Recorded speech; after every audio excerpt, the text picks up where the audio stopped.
Hey game makers, Nelderson here. As we kick off this dev series, I really want to take a couple minutes to talk about security, kind of the basics of security with this system, so that way we have a nice solid foundation to go forward with. Okay, so first things first, there are two different levels of security.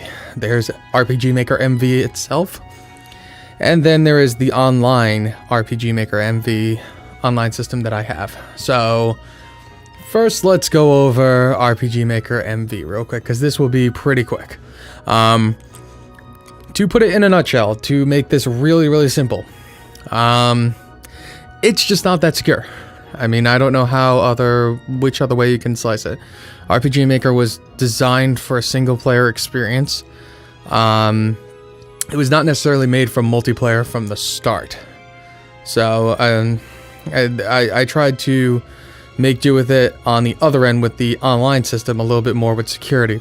But for actual RPG Maker, there's various ways of getting your game out there. So if you do like a Windows exe, you can compile everything into an exe folder. It makes it a little bit more secure, but there's ways around that. But it's probably one of the more secure ways. The iOS app, because you are signing it with the provisioning profile, it's a lot harder for people to get in there and mess with it and do that sort of thing. So iOS apps are also very highly up there. But like macOS packaging, APK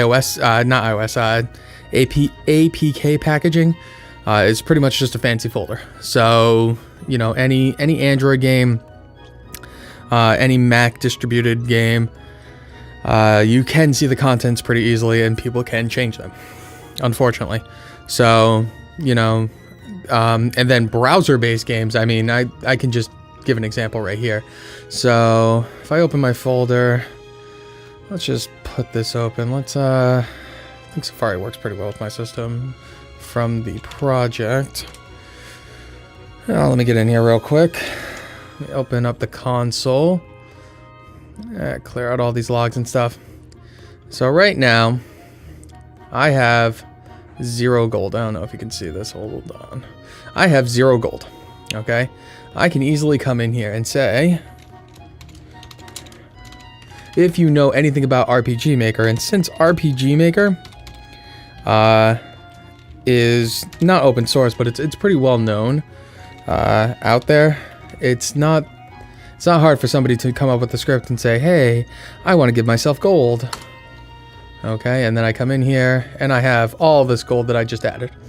As you can see, if you do things based off web browser, you can pretty much get every character in the game, all the level, I mean all the money, all the items, everything, everywhere, transport to the last boss in the game and just beat the game. Strictly talking security purposes and your game on web-based formats, since this is purely a client-side run environment, it's really not that secure in terms of just raw security. It's just not that secure. So with that, now that I've depressed you all on how your game can get completely hacked from front to back, I'm going to contend that that's not really that big of a deal. Like I said, we all grew up with Game Genie. We all grew up with hacks and cheats and everything else. Okay.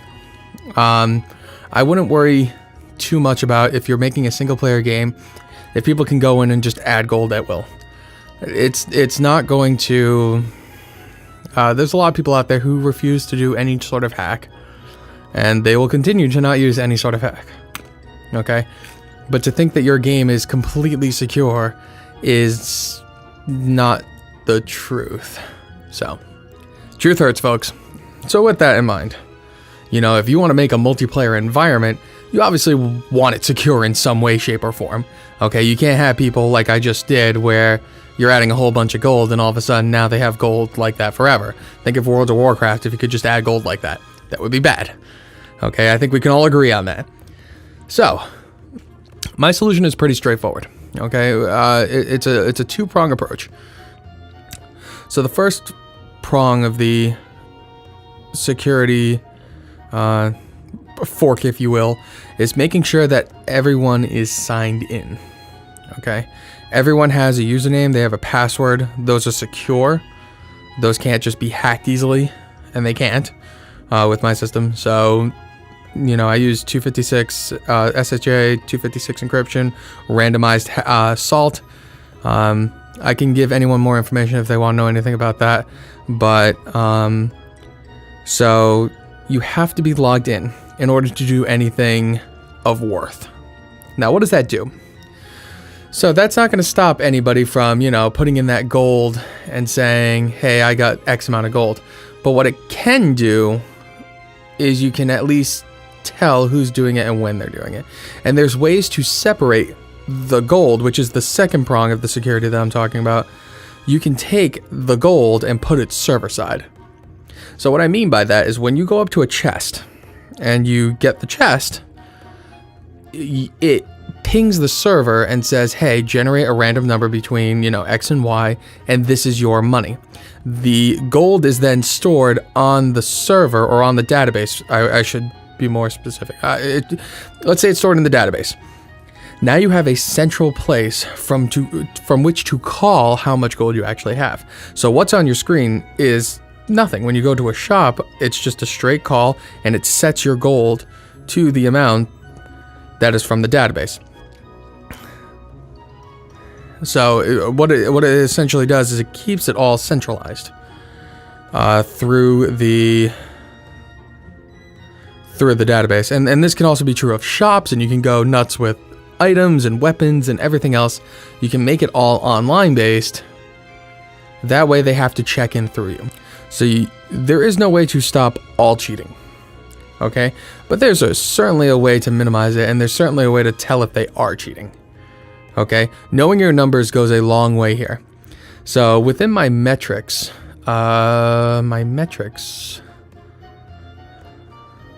module, I use this date method in the metric itself, so that when it's called, there are so many things that you can manipulate data-wise on the client side. But there's one thing you can't do on the server side. Whatever you put in on the server side is going to be untouchable from them. I can put the date from the server into the metric. So, if you say I gained 10 gold, and I can look through the database and see if, player A has been gaining 10 gold every 30 seconds on every 30 seconds for the past, 6 months.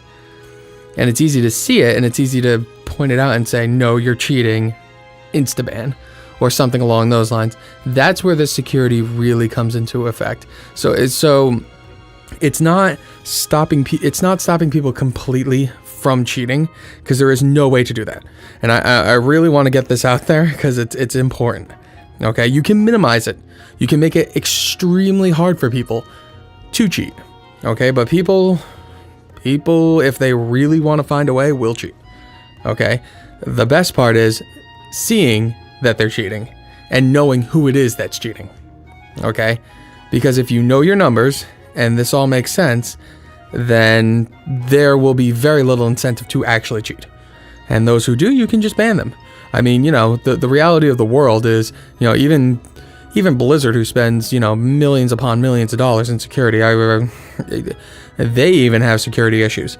So to think that you're going to get out of a free system with a well-known client side system that is very well documented, that you are going to get this unprecedented level of security is just, it's not gonna happen. I don't know a better way to explain this. So I didn't want this to be too depressing, because I didn't want this to be too doom and gloom when it comes to security, because I think there's a lot that we can do with this. We just need to be mindful of how we're applying security in a game that really isn't terribly secure from the beginning. We're not running this completely from the server. If we were to run this completely from the server, the entire system would need to be rewritten. We would all need servers that run cores upon cores in multiple places, and nobody has that kind of money. I mean, thousands of dollars a month, and nobody has that kind of money. So the reality is, this is the best solution. And by all means, if anybody has a different suggestion for any of this, I am all ears. I am open. I am very honest about my security measures because I want people to understand that it is relatively secure. I mean, people have to log in, and I have not found a vulnerability where people can get around that login point in order to run the system. So as long as everything's set up correctly, it should run just fine. I also do suggest HTTPS, but that's going to be a separate video that has to do with SSL encryption, and that just encrypts the connection end to end. That's a whole different subject, but it's on the security vein. I just wanted to go over RPG Maker and my online system and how it kind of coordinates together and what my basic viewpoint on the two is. Okay? So with that, if you have any questions, comments, concerns, or ideas for ways to improve security, I'm all ears. Okay? And I can't wait till we actually start diving into this dev series. I'm going to do a couple more overview videos, but then we're going to start diving in by actually making a couple of server-side plugins ourselves. All right, with that, later, game makers.